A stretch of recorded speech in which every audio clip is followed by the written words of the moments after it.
It is late in the Second Era, a time of war, as the empire of Tiber Septim sweeps through the kingdoms of Tamriel in a glorious bid for conquest.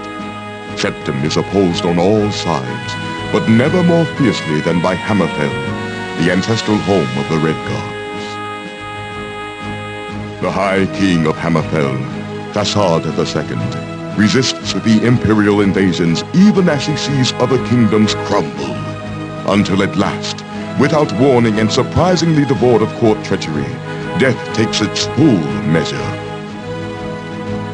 With its High King dead, Hammerfell is crippled, plunging into a bloody civil war between the crowns, fighting for their homeland's continued sovereignty, and the forebears, who have finally accepted the Emperor's rule.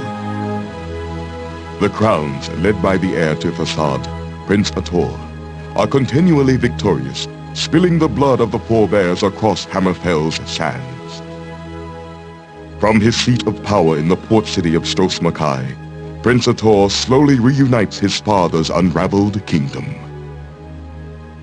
Feeling their impending defeat, the forebears sign a pact with the Emperor, allowing him to bring his armies in, crush the crowns, and rule Hammerfell as his own. Tiber Septim's armies prove too much for the proud Red God crowns. Tiber Septim sends his best commander, Lord Richten, to Stros-Makai to close the grip on Prince Ator and the crowns. The prince rallies his forces for one last stand.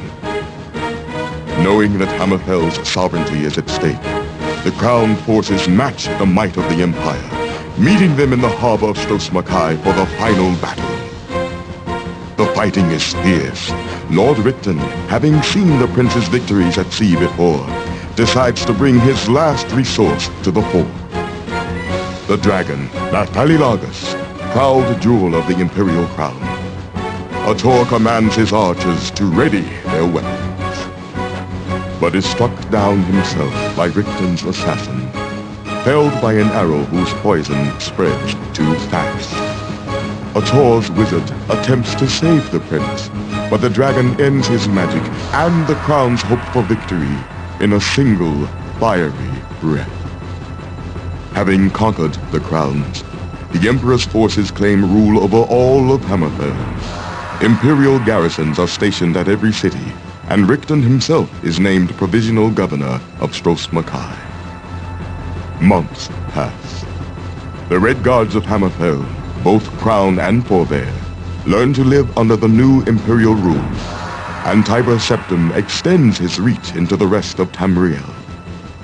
It is only through fate that any of this will come to concern our hero, Cyrus, a Red Guard who long ago left Hammerfell to wander the borderlands of the Empire.